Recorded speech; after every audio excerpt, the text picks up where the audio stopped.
Welcome to the newest episode of Beyond the Fame with Jason Fraley. I'm your host, Jason Fraley, picking the brains of the top filmmakers, musicians, and artists of our time. Frank Zappa's former bandmates bring the Zappa Band to the Birchmere this Sunday in Alexandria, Virginia, and Rams Head in Annapolis, Maryland next Tuesday. I spoke to Zappa Band member Mike Keneally for a deep dive into Zappa's groundbreaking discography. Hey, Mike Keneally. Hey, thanks so much for joining us on WTOP. Thank you, Jason. My pleasure. We're here because we're talking about the Zappa Band, which is, some of Frank Zappa's original bandmates reuniting, touring here. They're going to be coming to a couple places in our area. You guys are going to be at the Birchmere in Alexandria, Virginia on June 19th, and then Rams Head on stage in Annapolis, I believe, on the 21st. So a couple of chances to see you. So remind us here. So is this it's members of Zappa's original band. So who we got? Yourself and tell me who are the original members that are still going. Sure. I came in to Frank's band on the 1988 tour, which was his last tour. So I'm still the new guy. But then we've got Ray White, who first started playing with Frank in 1976 on lead vocals and guitar. And then two guys who came in the 1981 band is Robert Martin on lead vocals and keyboards and saxophone, and Scott Tunis on bass. So of the six guys in the band, we're the four who played with Frank. But then the drummer, Joe Travers, is he's an amazing drummer, but his day gig is working in the Zappa tape vault. His job title is Vaultmeister. And it's his job to go into the thousands of tapes that Frank recorded in the studio and live in concert, and find unreleased music to put out on these amazing archival box sets that have been coming out over the last few years. And then the other guitar player is Jamie Kime, and he played in Zappa Plays Zappa in the back in the aughts in the 2000s, and he also is just an amazing guitar player that the good friend of all of us. I produced his solo record that came out a few years ago. So we've all got connections in various ways. So it's a tidy little combo. Awesome, yeah. And you mentioned Zappa Plays Zappa. I think we interviewed Dweezil Zappa a couple years ago, I think. Yeah, so how does this work? I mean, I assume the Zappa family, he's since passed, obviously, but the family has give you the blessing to do this, whole thing, call it the Zappa Band, and do a whole separate, project here. Yeah, Amit, who's essentially in charge of the Zappa Trust at this point, he and his sister Diva, he kind of formed this band 3 years ago for a tour that he had conceived of called The Bizarre World of Frank Zappa. And that was an expensive tour with a lot of crazy involved visuals and stuff, very complex to mount and move around. And you need to have certain size venues, certain size stages in order to do that. So after we finished that tour, the rest of us in the band were just thinking we'd like to keep playing. So we started booking gigs at this jazz club in Los Angeles, the Baked Potato. And Amit came out to see us there, and he said, yeah, this is a good thing. This is a valid enterprise for you guys to continue doing, even apart from the Bizarre World concept. And he named us. He said, you guys are the Zappa Band. He couldn't think of a better name. This is Amit, one of his children, right? Yeah, exactly. Yeah. Amit Zappa. Gotcha. Well, it's really great for all the fans of the music that you can continue it on, because he passed what? Oh, gosh, we're almost going on 30 years. It was coming on 30 years next year. It'll be 30. Yeah. Yeah, 1993. Wow. So that's crazy. It's been that long, but yeah, it's cool. You're keeping the music going though, and pulling it from the vault, as you said, with the vault guy. Really quick. So in terms of this actual show here at the Birchmere, and the one in Annapolis too. What sort of songs that if we have some Zappa diehards, can you give us a slight teaser of some of the stuff that might be on the set list? Oh, well, what's cool is that we know too much music to play in one night. So if anybody decides to come to Alexandria and Annapolis, they'll see some different stuff. But yeah, we cover a lot of ground from earlier material, late 60s, early 70s, all the way through the 80s. So we're doing some stuff from the Roxy and Elsewhere album, if people are familiar with Village of the Sun and Echidna's Arf and Bebop Tango.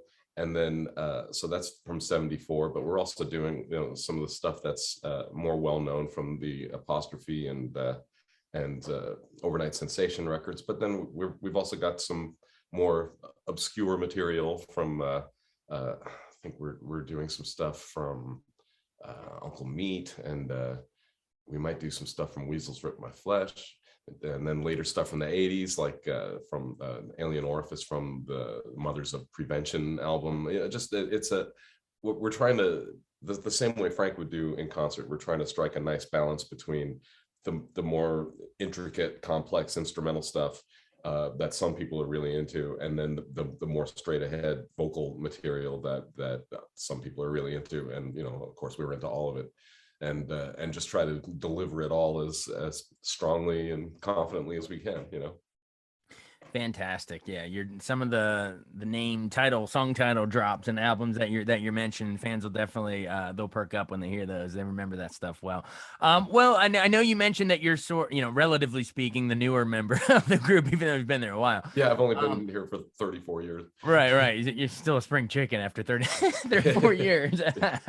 But yeah, but even though that's the case, I'm sure you're steeped in the history of Frank Zappa. I know his life story a little bit to remind some of our maybe younger listeners, that he was born right here in our area. He was born in Baltimore. Do you know, but remind them sort of how he got started playing music, if you can relate that story of what you've heard.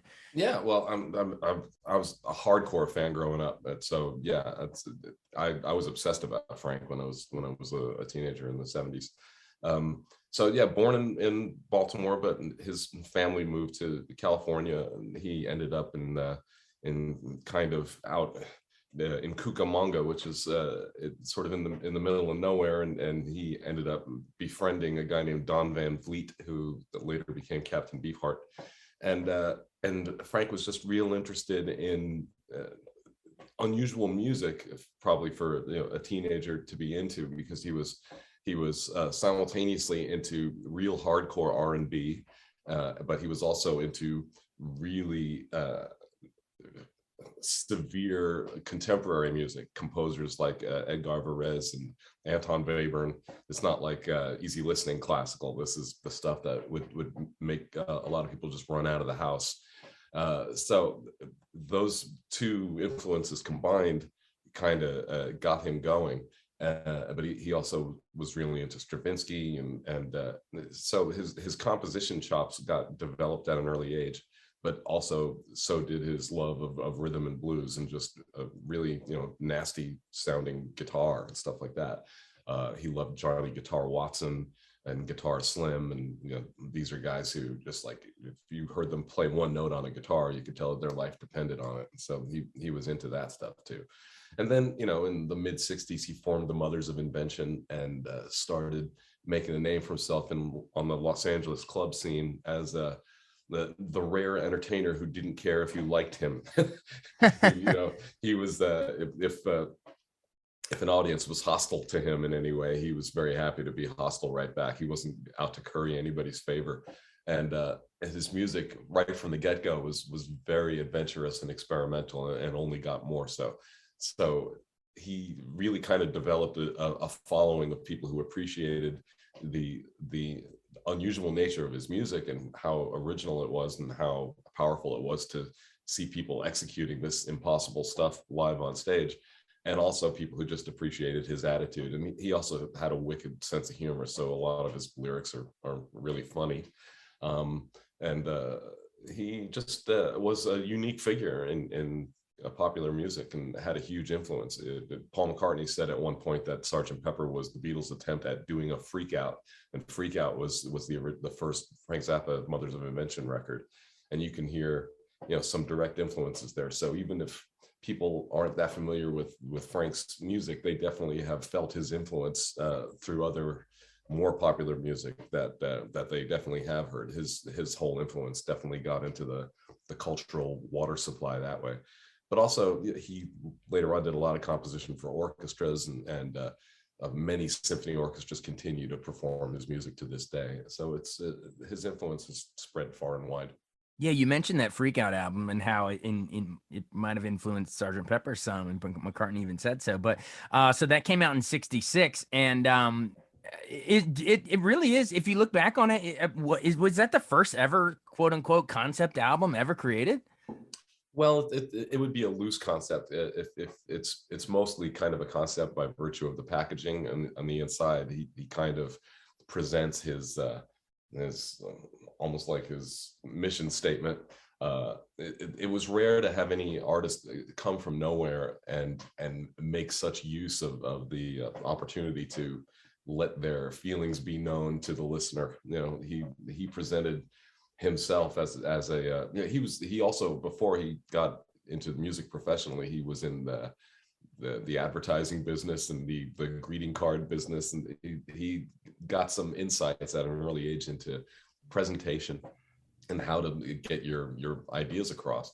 And the artwork on those early Mothers albums were intentionally quite ugly, you know, and in fact that was a selling point. If you look at the back cover of Freakout, there's a fake letter that, you know, purports to be written by a high school student named Susie Cream Cheese. It was actually written by Frank, but it's all about how ugly the band is and how much they were scared what would happen if they invited them to the high school prom and stuff like that.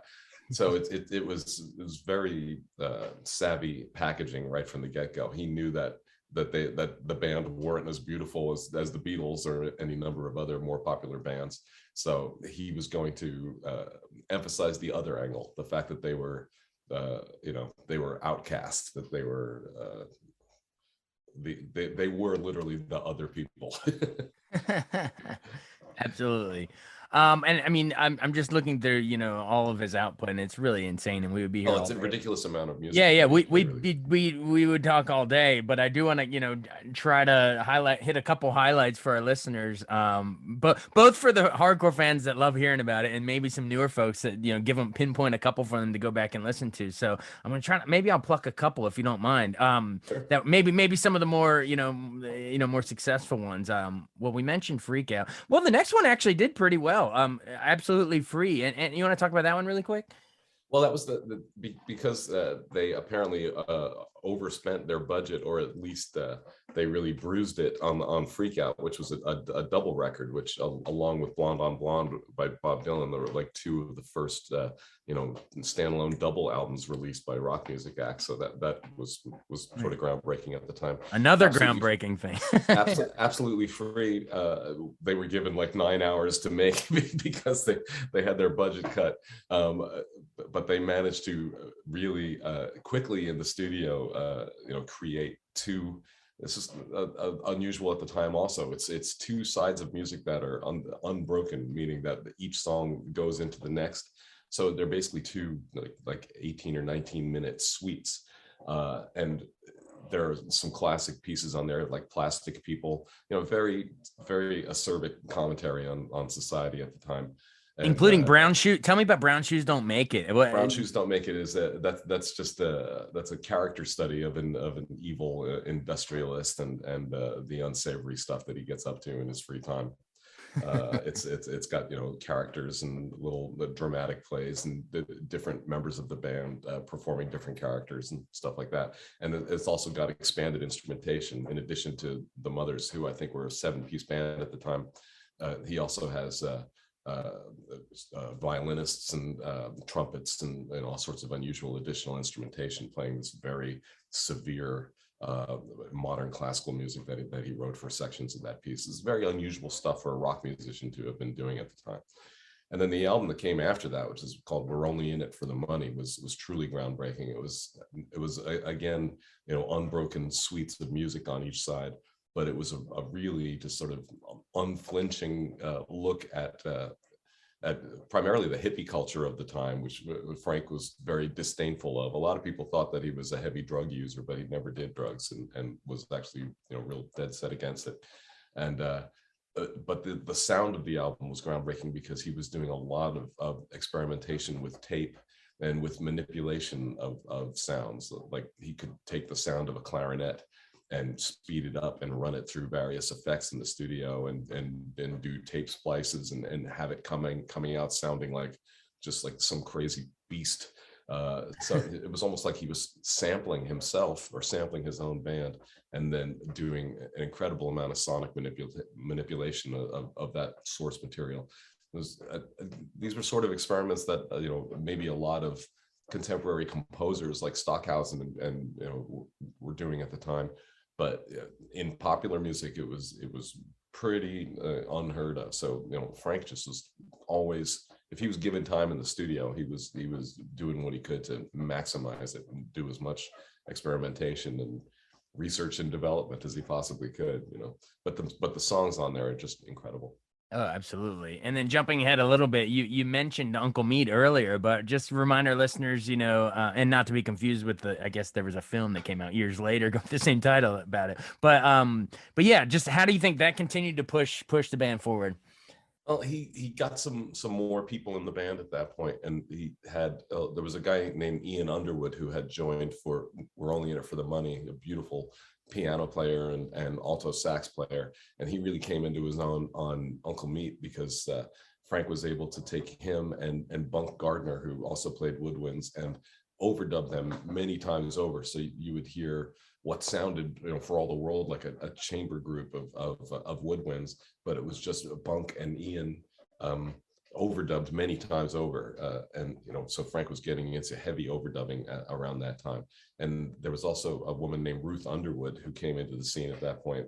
She became Ruth Underwood when she married Ian, but her name was Ruth Komansky, and so she was playing marimba and xylophone and vibraphone and other percussion. And percussion went on to become a huge part of Frank's sonic imprint. And Uncle Meat is the first time you hear that. Like the very first song on the album, which is the main title theme from Uncle Meat, is the lead melody is taken by marimba, which was also played by one of the drummers, Art Tripp.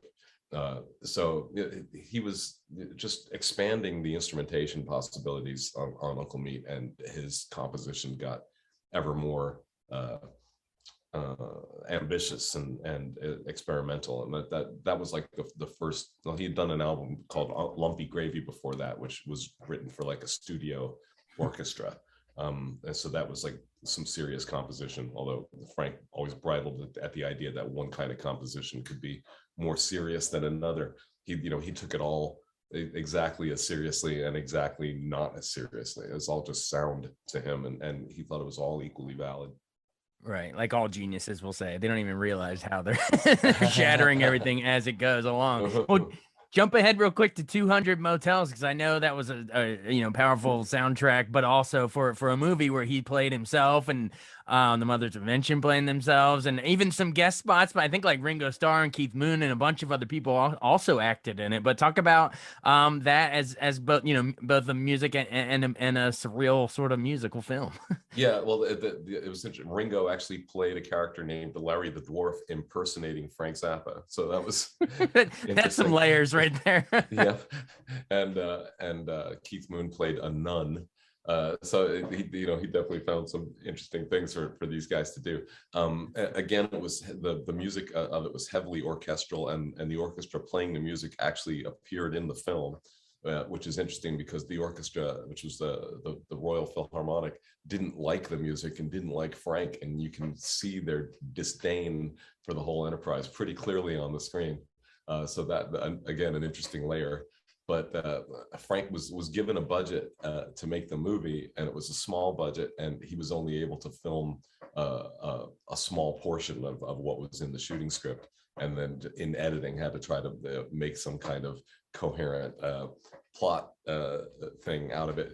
And it's for a 1971 film, it was the first film shot on videotape, so that gave them a lot more fast editing capabilities that they wouldn't have had otherwise, and also some visual effects that were only available for videotape. So there's once again, similar to what he had done with audio tape, just experimentation and seeing how far is it possible, given the resources, given the budget, how much can we accomplish here that's new and previously undone.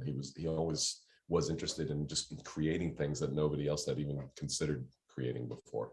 Oh, absolutely. And then, he continued to out all through the 70s. I have to hit Overnight Sensation was a really big album. I think it might have gone gold even, but and particularly the song Montana. A lot of people will rank that as among his best stuff, but talk about, that album and that song Montana. I mean, it's up there with some of the best he ever did, right? Well, it's the band that was on that album was unbelievable, and the sound of that album is unbelievable. Sonically, it's incredible. He had, violin and clarinet and trombone and marimba and all these timbres, these sonorities became a huge part of what a lot of people came to think of as the Zappa sound. When people say Zappa-esque, it's almost like that's the sound. But at the same time, he pretty intentionally, because that band, if you saw that band live, their live repertoire was very mostly instrumental and very intricate, crazy, complex stuff. But for overnight sensation, he pretty intentionally focused on the more accessible stuff in the music that he was writing at the time. So in addition to Montana, which is in our repertoire, we play that song. There's another song on that album called Zombie Wolf, and then Dynamo Hum, which became sort of an infamous track in his catalog. And a lot of people kind of gravitated to it because the lyrics were kind of dirty. He's describing some activities in there, but to him, somebody said, how can you justify the fact that you've got songs like Dynamo Hum in your catalog at the same time that you have this very serious music that you've written for orchestra? And he's like, well, I can justify it because a song like Dynamo Hum pays for me to be able to do these orchestral things. Right. It's like, so he was also looking at his at balance in his album catalog, and if I do this kind of music, that will allow me later to do this other kind of music that maybe not so many people will be into. So he wanted to be a going concern. He wanted to be able to, and he eventually became a completely self-contained industry after some unhappy experiences with major record labels.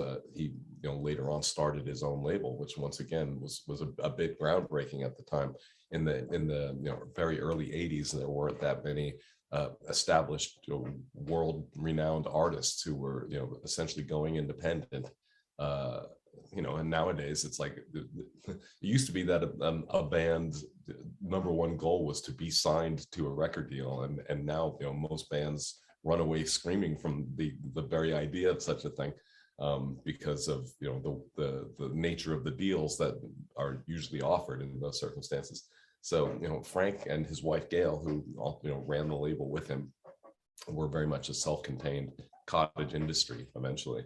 And they were able to do that because of albums like Overnight Sensation and Apostrophe, which is kind of its companion album that came out not too much later. And that's Let's go into Apostrophe, because I mean you were just talking about sort of the fascinating push-pull of the artistic expression versus commercial, or commercial imperative, I guess, like doing one song for the money and one for just really experimenting, and it all kind of comes together in Apostrophe, which was right after Overnight Sensation. Apostrophe might have been, dare say, might be the most successful album he ever did. I mean, I think it cracked like the top 10 of the Billboard albums. So it might be the highest. I'd have to double check. But anyway, more I want to talk about is it had some of the songs that we all know and love the most, like Don't Eat the Yellow Snow was on there, and Cosmic Debris was on there. Talk about Don't Eat the Yellow Snow. I mean, come on. Well, yeah, I mean, it's comedy music, you could call it, but at the same time, if you listen to it with the right sort of ear, you can hear that what the band is doing on there is just unbelievable. There's this, it's a 4-movement piece in its complete form, and the third movement is called Saint Alfonso's Pancake Breakfast, and it's got at the time some of the most insane music I had ever heard on a record.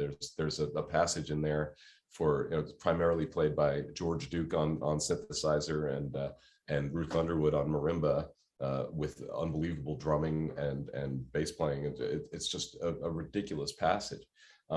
But that piece, Don't Eat the Yellow Snow, became more well known when a DJ, I can't remember which market, but a radio DJ took that piece and did his own edit. He listened to it and said, wow, I could play this on my show. And he took this 8-minute piece and edited it down to like 2.5 minutes. Without Frank even knowing about it, and it became like in that market became a huge thing. And then when Frank got wind of it, and I think other stations were picking up on it, somehow getting like an air check recording of it, playing it. So Frank got wind of it, replicated the edit, and he might have done a slightly different edit, I'm not sure. And they put it out as a single, and Apostrophe ended up in the top 10, which is not a thing that happened in Frank Zappa's career very often.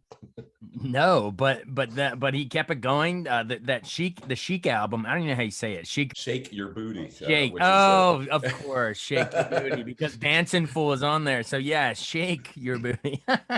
The play on the words. Yep, exactly. Do you know any Yeah. tidbits on the creation of that one? Yeah, well, that was an interesting record, because one of the things he really liked doing was to take live recordings of his band on, from the road, and then bring those into the studio and do a whole bunch of overdubs to it. So like if there are tracks on that album that are virtually just live recordings, but there are other ones where he then went in the studio and overdubbed a bunch of keyboards and additional guitars and a lot of additional vocals. So it's this very interesting hybrid where you've got this powerful live energy happening at the core of it, but then on top of it you've got all this additional orchestration. And then that's a very popular record that definitely gained a huge following. And that was the first album on his label Zappa Records in 1979, and he put it out at the same time that Warner Brothers was putting out a bunch of unauthorized Frank Zappa records, because he was in legal dispute with Warner at the time. So he kind of did battle by putting out his own album at the same time, and having that one be much more successful than the Warner records were. So that was the first one under his own label.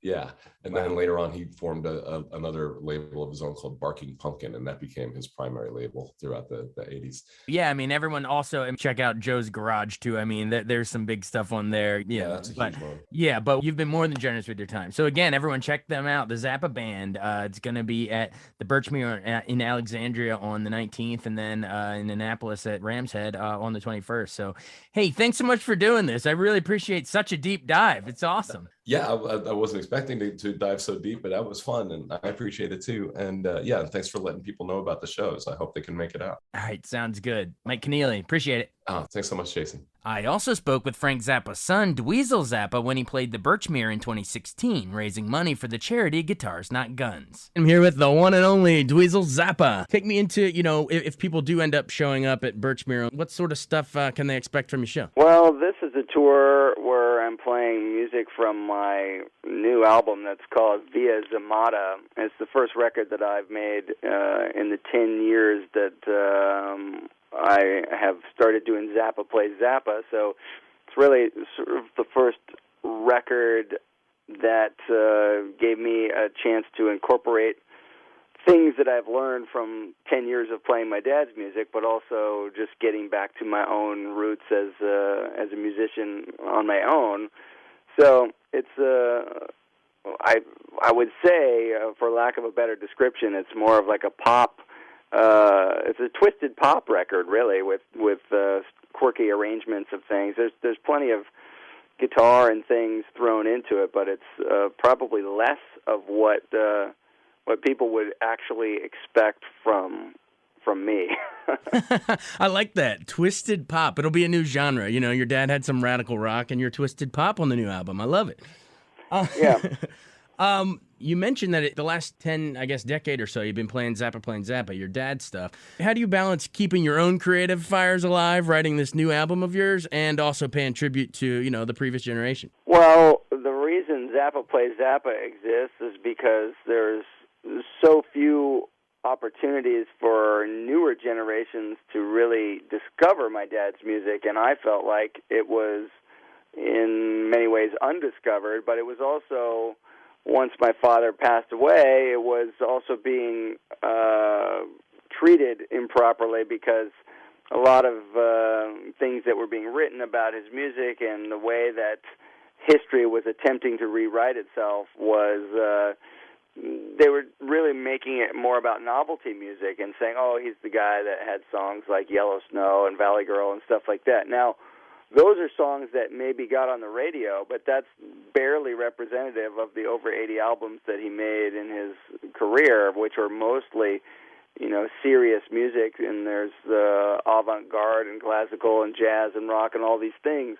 So I wanted to make something that allowed newer generations to discover a much broader variety of the music in a live setting, and so that was just an important thing to me to give people that opportunity, and it happened to be something that was of interest to people, so we've been doing it for 10 years, but, all that time I'd also been interested in doing stuff of my own. It's just that the effort it takes to learn and play my dad's music is pretty monumental, so I didn't have a lot of extra time, but I finally made some time to do it, and that's what the Via Zamata record is. And so, this year we're going to play some shows in support of that, but we're also still doing more Zappa Plays Zappa things, and maybe there'll be a combination of the two at future shows. Awesome. Hey, and what better song during the blizzard of 2016 than Yellow Snow? I mean, it fits in perfectly. Yeah, why not? All right, cool. Let's get to Guitars Not Guns, this children's music charity that you've been participating in multiple ways lately. We interviewed Gregory Hammond, the guy who founded this thing. How did he contact you? How did you guys get hooked up? I was working with a bunch of different folks in Montana at a guitar camp that's called the Crown of the Continent Guitar Festival, and Greg was at the festival, I believe, the first time, just as a student himself, but then he came another time with a couple people that were from the charity that were students that got a chance to come out and be part of the camp.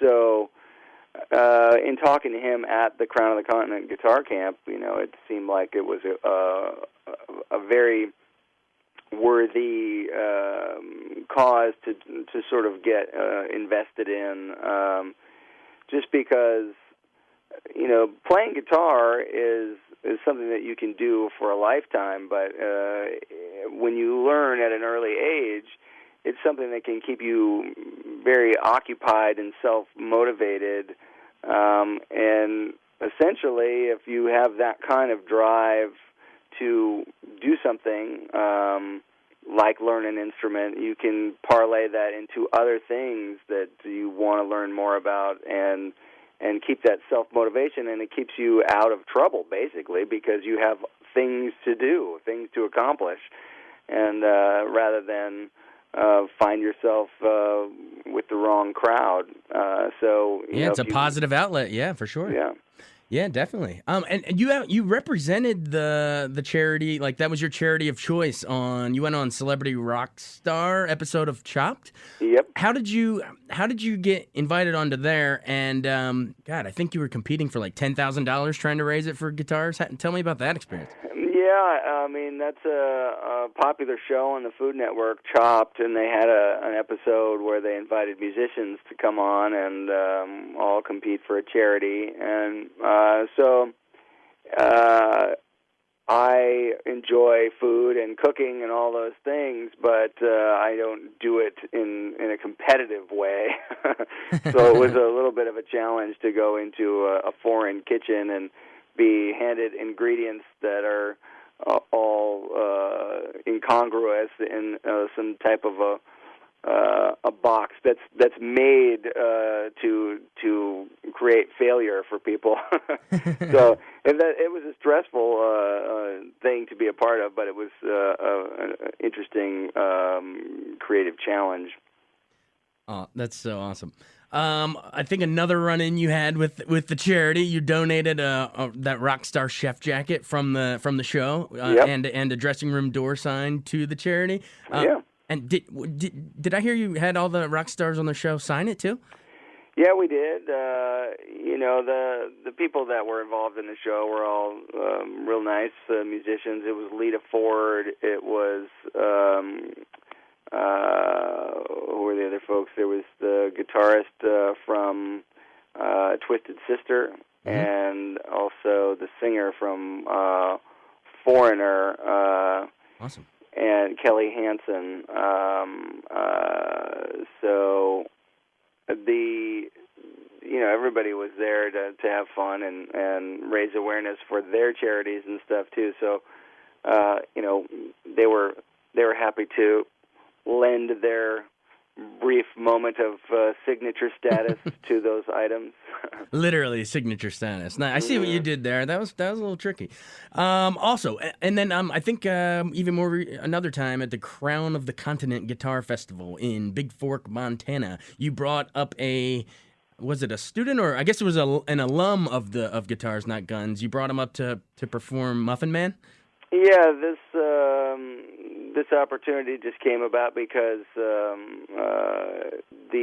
musician that joined us he was himself a student who learned through Guitars Not Guns and then became a teacher in the system of it. So when he was able to come up and join us on stage, it was kind of quite literally for him an out-of-body experience, because he started doing these wild dance maneuvers, and his eyes were rolling back in the back of his head. He was like in a trance. So he was having a great time on this song, but it was a real monumental performance outlet for him, because he was talking about where he came from and what obstacles he had overcome, and how Guitars Not Guns had helped him. And he never thought he'd be in a position to go to the camp, or let alone come on stage and play with us. So it's just one of those things that can open doors for people if they want it to.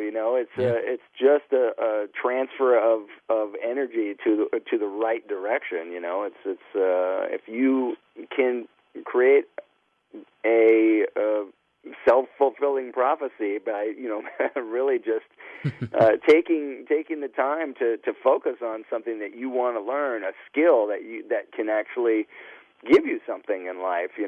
I love the idea of the self-fulfilling prophecy. It really is. Once you decide you're going to do it, the universe kind of bends to your will. I mean, that's really, if you can see it in your mind's eye, you can make it happen. There's so many things in life that people are going to tell you, no, that's not possible. But that's not for them to say. It's for you to choose and make your own decision. I mean, obviously, there's plenty of people who have succeeded way beyond what anybody would imagine in all kinds of businesses, where people started off saying, no, that's a terrible idea, that'll never work, and then they become a billionaire. So yeah. It really is just about finding the ability within yourself to get motivated and stay focused on something, and not get caught up in something else that is clearly not good for you, guns and violence and things that are all go with that, hanging out with people that are looking for trouble. Obviously, if they're looking for it, they're going to find it. Exactly. Getting in with the right crowd.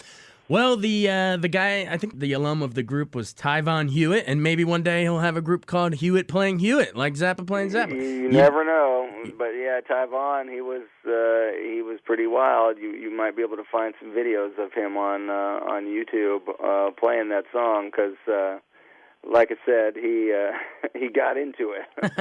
Awesome. We're definitely going to have to fire up YouTube and see if we can find that. Dweezil, thank you so much. We know you're a busy man, so we'll let you run. But thanks so much for not only just joining us, but for all the stuff you've been doing with Guitars Not Guns. It's a great cause. Thanks so much for joining us. I appreciate it. Thanks a lot. Thanks so much for joining us on Beyond the Fame with Jason Fraley. Remember to hit the subscribe button and give us a 5-star rating if you like what you hear. We'll see you next time.